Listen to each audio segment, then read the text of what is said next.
I'd like to show you why knowing your why is the start of your journey. Without a strong why, it can be so difficult to reach your maximum potential. My name is Dr. Jason Balara, and every week I meet with real estate investors and mindset specialists that are taking action in order to build a life according to their own terms. We will break down what drives successful people and allows them to achieve at such a high level. If you are a professional wanting to break through, or simply someone that wants to hear an inspiring story, the Know Your Why podcast is made for you. Hi everyone, I'm Jason Balara, and this is the Know Your Why podcast. Today I'm very excited to be here with Steve SIMS. Steve SIMS is the author of BLUEFISHING, and he has been referred to as the real-life Wizard of Oz. So first of all, Steve, I'm actually going to leave it at that because I think that you explaining what all that means is going to be way more compelling than me trying to give you some grand introduction. But thank you so much for coming on the podcast. I really appreciate it. Thanks for having me.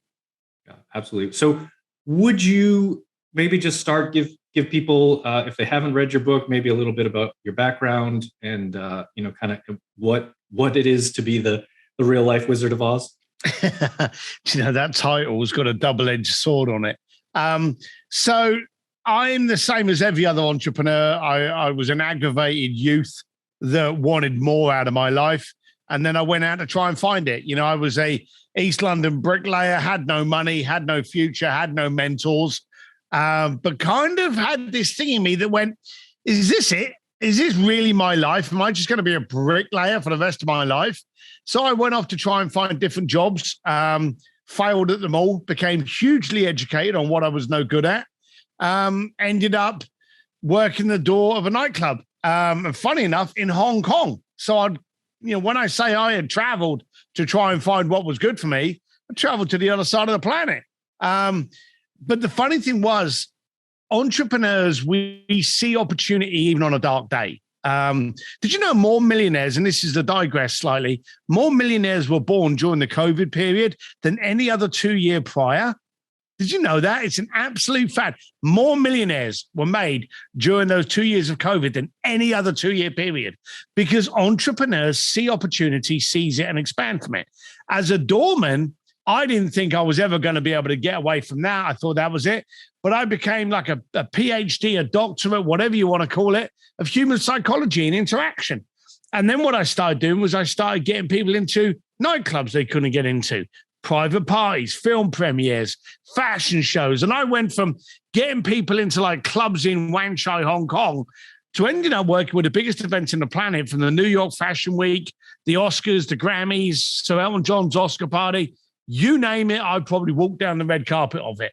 And along the way, I was getting my clients into these things, not because I wanted to be in them, but because I wanted to interview them. I wanted to interview the most powerful person in the planet so I would satisfy one of their wants or desires so that I could go, hey, how do you look at opportunity? How do you look at that? And I would interview these people and benefit from it. 5 years ago, wrote a book. Didn't expect it to take off, and it bloody well did. It's in I think 7 different languages now.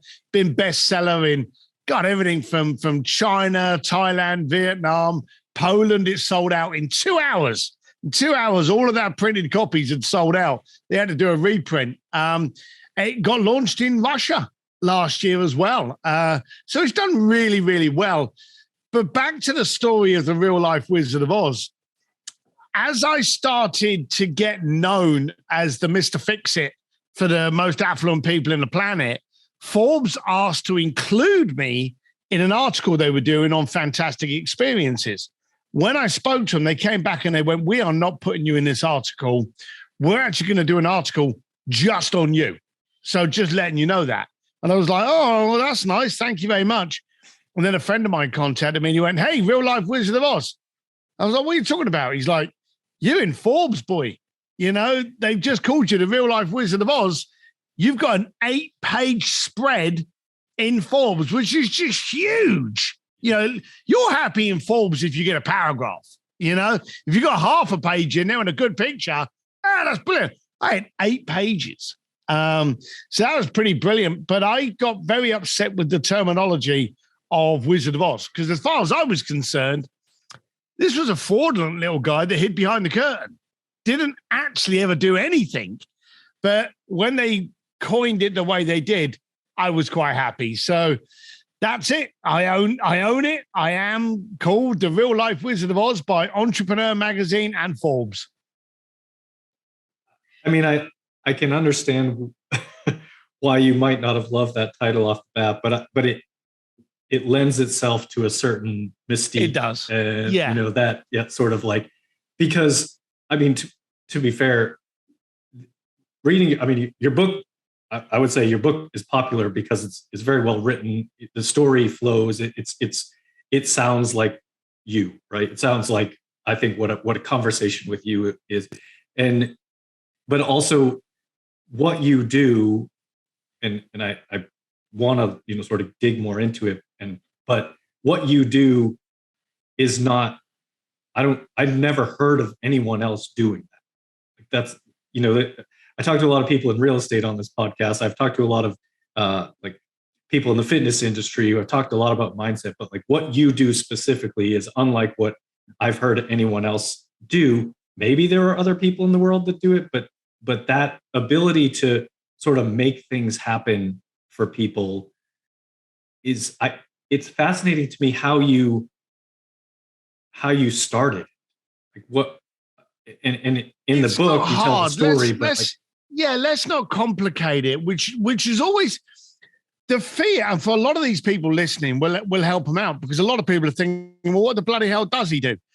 I went from getting people into nightclubs to doing things like having them sing on stage with Journey, playing drums with Guns N' Roses, getting married in the Vatican by the Pope. I had some client that wanted a really fancy dinner in Florence, so I shut down the Accademia, the Gallery and Museum, so they could have a table of 6 at the feet of Michelangelo's David. And then I brought Andrea Bocelli to serenade them while they're eating the pasta. So it's very easy to go, I did all these things, and for everyone to go, oh my God, how did you do that? But you see, everything starts from that small millimeter of movement and momentum. If you want to do something in Italy, speak to someone that's Italian. Now, that sounds stupid, but why would I phone up someone in Idaho about something in Italy, you know? So everything I always did was the classic, how do you eat an elephant? Inch by inch. I would just go down. I did 2 things. First of all, I would go for stupid. What is a ridiculous thing that could be done here? You want to meet the rock band Journey? Screw that. What if we could get you to actually perform with them? You know, you like Guns N' Roses. How about if we taught you how to play drums by Matt Sorum? What about if we got you a walk-on role in a movie? I would dream stupid and then backpedal all the way down to that first tiny little millimeter of movement. And so I never ever saw the big goal. I visioned it, but I never was in awe of it. And then I would start with those little bits. And I've got to admit, I'm in awe. I'm stunned at some of the ridiculous shit that I pulled off. I remember when I was in Florence, I just said about the dinner party I did, and the client hadn't turned up. I had the entire museum to myself, and there's Michelangelo's David, the most iconic statue in the planet. And I'm sitting on a plinth with Andrea Bocelli and Veronica Bocelli, and we're all chatting. And all of a sudden, my entire body, and I'm not making this up, convulsed. It literally, I got this cold sweat. You know, they say when they say, oh, someone just walked over my grave, you know, and they say that term. I shook. And I was sat next to Andrea, and he said in Italian to Veronica, you know, something. And Veronica looked at me and she went, are you okay? And I said, you know, it just suddenly hit me where I am, what we've just pulled off with the client for the clients, and who I'm sat shoulder to shoulder with. It's just hit me. And that was the thing. I'm a curious kid. I've always been curious. I'm also very easily aggravated. So I'm a curious, aggravated kid, which is a bad Molotov cocktail when you're not using it right. But it's always remained me to be curious. How can I get that? How can I get through that door? You know, the amount of people that will walk past a door, you know, in a city and go, oh, I wonder what's behind that door. but not dare to go in. I'm always the kid that's in. And I've been into I've got into rooms that I shouldn't have got into. And I've had to kind of use my charm and my legs to get out of those rooms quick. But I've always been the boy that's kind of like, how can I do that? I'm the kid that undoes the remote control just to see how it works, but then can't put it back together again. But I've never changed. So you want to know how I've been able to pull off some ridiculous things? It's because I've stayed curious, stayed aggravated, and created momentum towards that goal. It doesn't ever, did it ever even occur to you to be nervous, like about like the people, the stories that in your book, the stories you're telling now, like I'll be honest, I was nervous to ask you to come on this podcast. Like that stuff, when you think about people at such a high level, it makes most people nervous. Maybe nervous isn't the right word. You have limiting beliefs about why would they come on my, being nervous is a form of fear. Okay. And there's a whole multitude of what you've just said that a psychologist somewhere is just having fits on. When you look at someone and you pedestal them, you're putting them away from you. How can you relate to someone when the first thing you do is stick them on a pedestal? It's like trying to make eye contact with someone and the first thing you do is stick them on the top of a ladder. That's just stupidity, but that's what people do, And then the second thing is nerves. I was so frightened. Let's talk about nerves and let's talk about fear. I do get nervous and I do get kind of cautious. I won't say scared, but I do have a fear. And my fear is to not ask. You see, for me, what's scarier? Actually chatting and trying to get, Elton John to do something or Elon Musk or Richard Branson. Is that scarier than me running away and hiding and not even trying? You see, I have great FOMO. For me, the fear, the climatic pain is me not trying. If I try and go, hey, can I get Elon Musk to come to my cocktail party tomorrow night and, serve drinks? And they go, no. Oh, okay. At least I tried. But the weird thing is, I'm on your podcast because you did something so stupid. You asked. Now, if you hadn't have asked, you could have guaranteed I wouldn't have been on your show. But you dared to ask. And what happened? I turned up. The amount of people that I ask things of, and shockingly, because I've asked, I get it. So what's scarier? Not asking and getting a guaranteed no, and then always living with the, I didn't want to ask because I was scared because, he's on a pedestal. He's much bigger than me. And all that horse shit. Or to actually just try. Yeah. No, I mean, it's 100%. Everything you're saying makes 100% sense. I'm just trying to, I think most people don't have that mentality. And it seems like you always have. Like it doesn't sound like you ever sort of worried about rejection or worried about, someone saying no. It sounds like you always wanted, you were willing to ask the questions. And I like, when I read your book the first time, I thought, this is super cool. The guy does this stuff. That's amazing. Like in a sense of like, that's cool that someone else does it.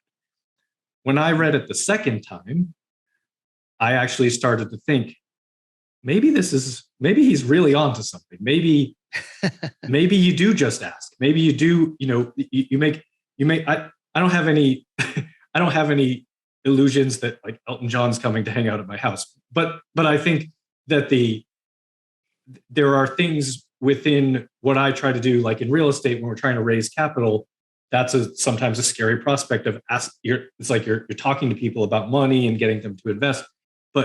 But if I look at it from the perspective that you just described, then it changes the way that works in your mind. I think, but it seems like you never had to change that perspective. It seems like you kind of always had that. So I'll give you an annoying little story. This was probably about, I don't know, 9-10 years ago. And I'd moved into Hollywood and we were having a dinner party. And it was quite an impressive little dinner party. We only had about 12, 14 people at the party, but we had a couple of people that were the actors in the new, at the time, Marvel franchise, and they were talking about the Marvel's going to do loads of movies and it's going to be a big, trilogy and all this kind of stuff and big series.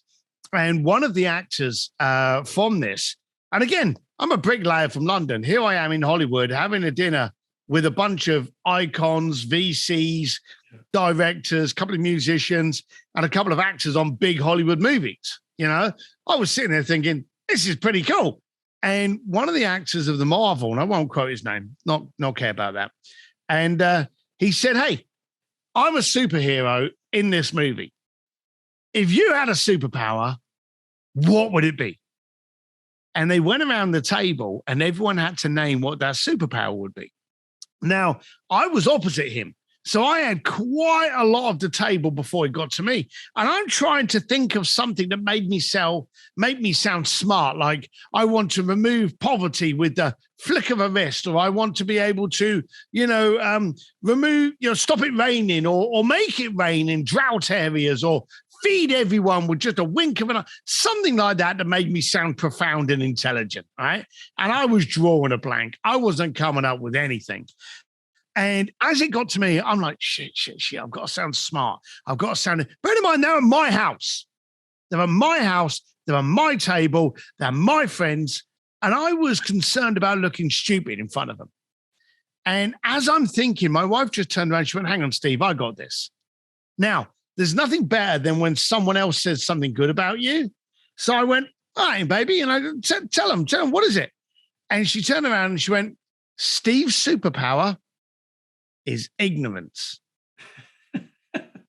And I looked at her and she looked at me and she smiled. And then the whole table just kind of started looking at each other. And then I thought to myself, hang on a minute, she just called me ignorant. I'm going to get a divorce. And you could feel the temperature of the table start to sink. And she turned around and she went, no, hang on a minute. You all know Steve. You all know what he's done. You all know what he's pulled off. How many times has he pulled something off? And you've sat there and gone, how the bloody hell did he manage to do that? The reason he was able to do it was because he didn't see any other way it would come out. He didn't see that he could possibly get a no. He didn't see them disagreeing with him in any way, shape, or form. He was ignorant to any other outcome than the one that he walked through the front door with. And that was it. I literally have been ignorant to anyone laughing at me, ignorant to anyone poking fun, ignorant to anyone throwing hatred at me, Discord, scam, whatever the usual haters all over internet like to play around with. I mean, I don't hear it. I don't see it. And so in which case, I've got the outcomes that I've seen and I'm ignorant to any other opportunity. It's pretty, it's a very funny story. And I imagine at that moment, you're like, thanks, honey. Yeah, there was tension. For a few seconds, there was tension until she saved it. And then I was like, whew, thanks, girlie. But yeah, no, it was a bit scary at first. Yeah. But I mean, it's a hard way a hard way for a lot of people to be, to ignore. And I mean, especially in this day and age with social media and stuff like that, it's like anyone can say anything to anyone, right? Like anyone, you have a social media profile, I can post a picture of my kids and someone can be like, your kid's funny looking. And like, there's nothing you can do about it. So, but so many people take offense to whatever it is, whatever some troll wants to say to them. To be ignorant to all of that, especially in a position of, whether it's you or the people that you're at this dinner party with, that, everybody that have reached that level of success and notoriety, someone wants to say something bad about them to knock them down for for no reason. There's no reason. But you can only be offended and affected by it if you give it power. Yeah. You see, Instagram doesn't pay my mortgage. So if someone on Instagram says, you're a fat, bald British fella, that doesn't affect my mortgage. It doesn't affect my bar tab tonight. So until something is done that affects me, it's got no power. And so I don't understand why people cry when they don't get a million hits because they think they said something funny that maybe wasn't. It just, for me, I'm a little bit, I just think you've got to be careful what you give power today. And the haters don't deserve it. No, that's great advice. I mean, that could go to anyone.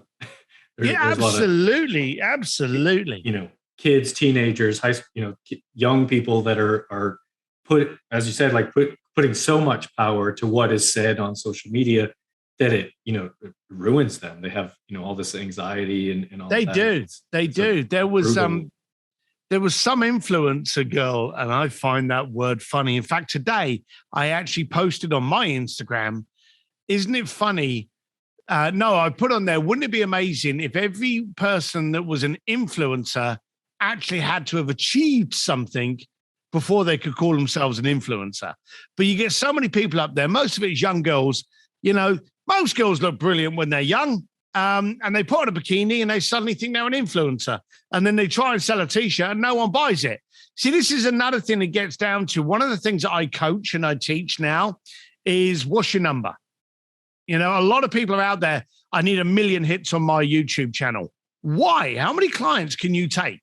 4. Why do you need 1 million? All you need is 6 and have a conversation with all 6 of those to find out if you can solve the problem of 4 of them. So it's amazing today how many people are so focused on the wrong metrics. Yeah. And what you just said about, sort of speaking to clients and finding out how you can help them was another one of the really, I think, great underlying themes of the book, in that you talk about, when people come to you, you say you ask why 3 times. Yep. And I would love if you'll sort of, in your word, I don't want to try to recap it, but what you mean by that, because I think it's actually a really powerful concept, and it's something that if you're approaching whatever it is, whatever business you're in, if you're approaching it from the perspective of you're trying to help someone, serve someone, and not putting yourself first, like this is a great concept, I think, to sort of live by in any business. Yeah, so we wanted to make sure that we avoided being a transaction. And transactions are when you say, I want a Coke and a burger, and I go, there you go. Or when you go on Amazon and you order toilet roll. Those are transactions. I didn't want a transaction. I wanted a connection. So we decided to understand, was this really what you were asking for? So people will say to us, hey, I want this. I want this. And we go, great. Why? And it's probably one of the most argumentative words in the human language. You say to someone, why? And it stops them. Hey, I want a Coke. Why?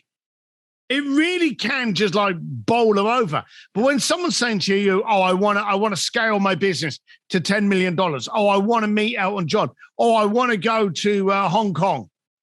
Why? It makes them evaluate and concrete the request. Because I want to do this. Okay, now we've got a little bit more meat on the bone. Oh, you want to do that? Why is that important? Because if I did this, this would happen. Now we're getting to the actual end of the journey. We're getting to the root of it now. So you want this to happen so that can happen for this. Why is it important to be doing this now? Why didn't you do it 5 years ago? Why don't you wait 5 years? So we're getting them to reaffirm what that goal is, but to actually shape it down into the core. Now, because I've quizzed them and because I've challenged them, I've been able to get down to the actual bolt and raw spine of the request. And that's where I work. I'm in the core. I know the full objective now here, and I can work with that rather than the surface level. You say to a lot of people, hey, You just won $1 million. What would you do? They'd say, oh, I'd have a pool party with a load of swimwear models. And you go, oh, that's great. But what would you do in 2 months' time? And then they go, oh, well, actually, I'd look after my mum, or I'd buy her a house, or you get into the real reasons. So people today are actually embarrassed about telling you what they want. If I say to someone, what's your biggest dream or fantasy? They won't say it's to live without poverty. They'll go, oh, it's to go to space or hang out with Elton John. There's knee-jerk reactions, and you have to uncover those to get to the real substance of someone's being. Yeah, no, it makes sense. So how does it work, right? If someone comes to you and they have a request, whatever, what would they do? Would they just kind of show up and they ask you a question and you just figure out how to make that? I mean, is it really like the Wizard of Oz? Like, I want courage, or I need a heart in my tin chest. Like, how does it work? It hasn't really changed. You see, 5 years ago when the book came out, I was still running the world's leading experiential concierge firm. Now I actually teach and coach business owners on how to grow their business, brand, market, do social, and how to really get the clients that they want and not the clients that they get. And you would think that those two things were very different. Meeting Elton John, launching your business, two very, very different things. But no, it all starts with a goal, an objective, and a reason why. Why do you want your business to be so successful? Why do you want 1 million hits? Why do you want to make $10 million? Why do you want to open up the company in Austin and not in California? It's still a case of just understanding what the core reason is, and then running backwards to see what do we need to do today that's going to get us to creating that path. You see, a lot of people go, oh, I want to do this. I've got to build a plan. No, you've got to dream of the objective. Do you know in Google, they actually have a department of futurists? They're actually called futurists.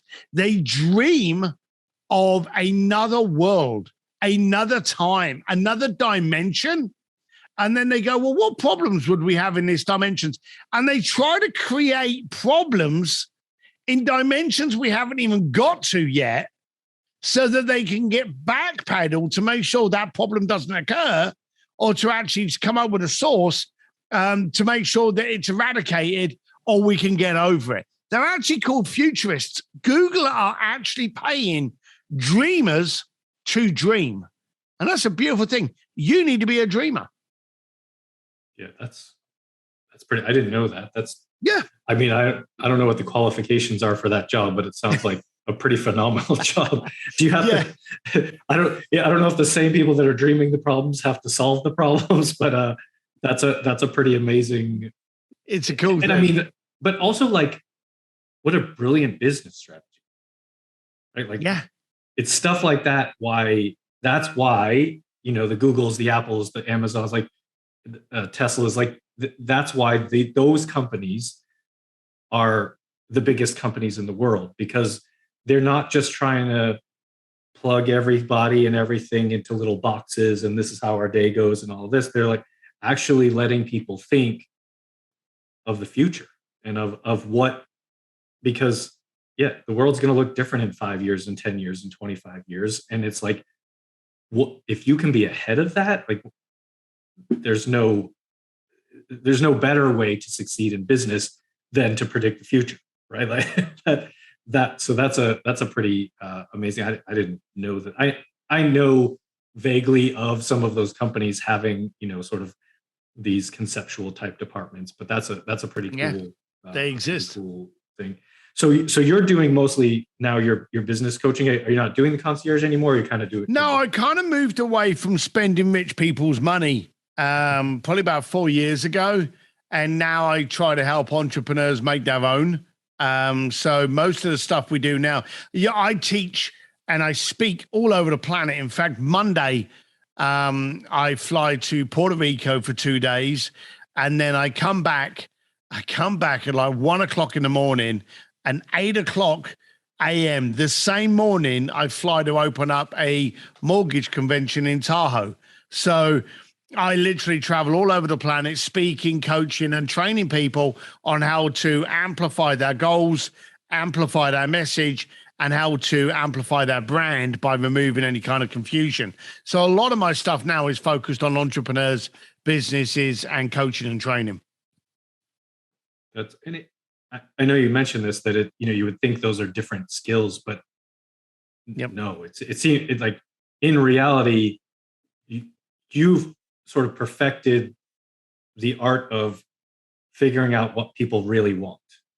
And that's important if what they really want is to meet Elton John. That's also important if they want to grow their business. So I think it's just that fits in perfectly and makes total sense. And I think in reality, having the backstory that you do just makes it that much more like appealing, entertaining, whatever word you want to use, to have someone like you that can kind of be in both worlds. So it makes total sense.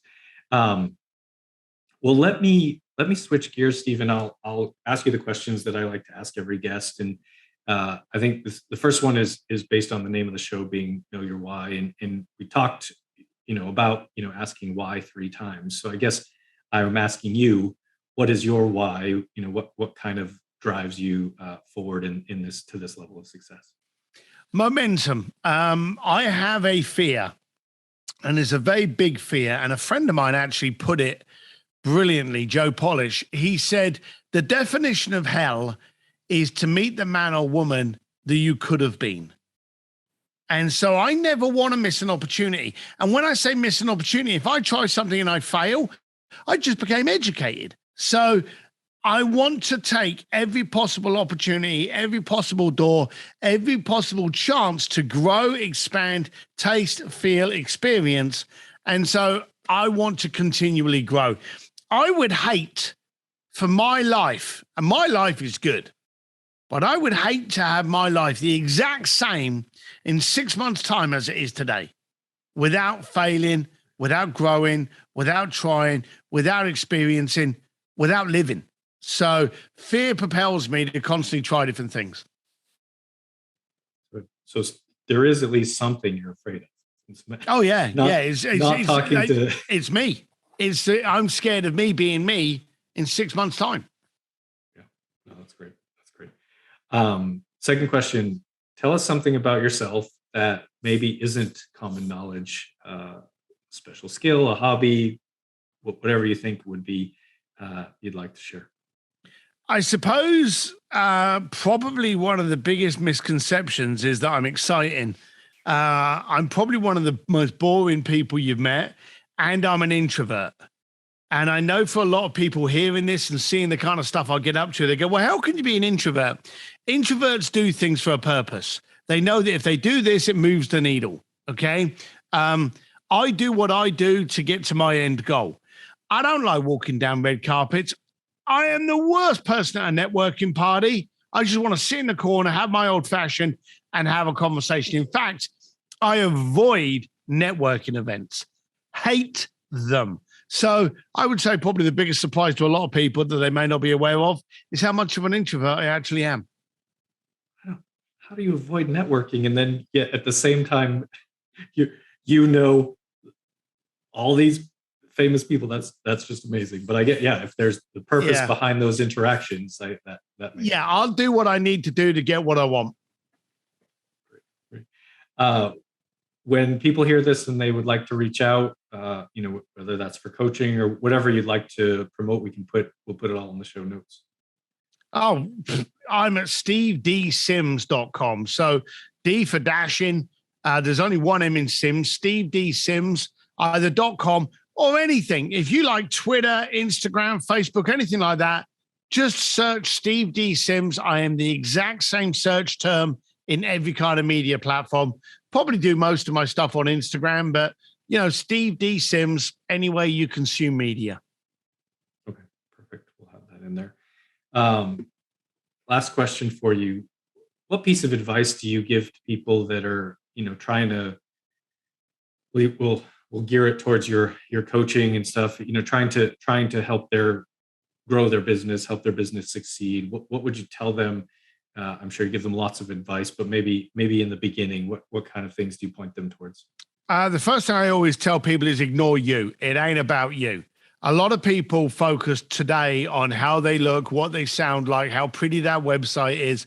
No one gives a shit. Focus on how you can solve your client's problem and get your client talking about you. I'm very good at networking because I don't do it, but I get my clients to talk about me to their friends. And that's where I always got my business. So stop worrying about you. Step back and go, hey, am I focusing my attention on me?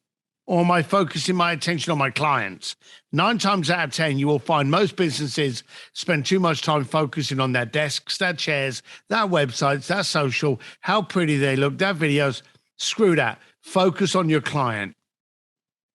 Yeah, that's perfect. I love it.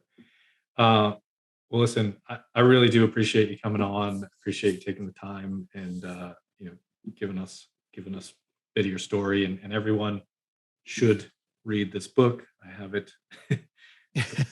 But it's a fantastic book, and like I said, entertaining read. So thank you very much, Steve. I do appreciate it. And I hope you have a good rest of your day. Brilliant. All the best, pal. Thank you. I'd like to show you why knowing your why is the start of your journey. Without a strong why, it can be so difficult to reach your maximum potential.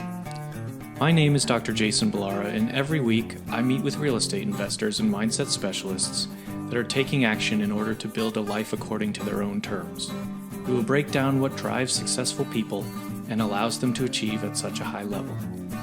If you are a professional wanting to break through, or simply someone that wants to hear an inspiring story, the Know Your Why podcast is made for you.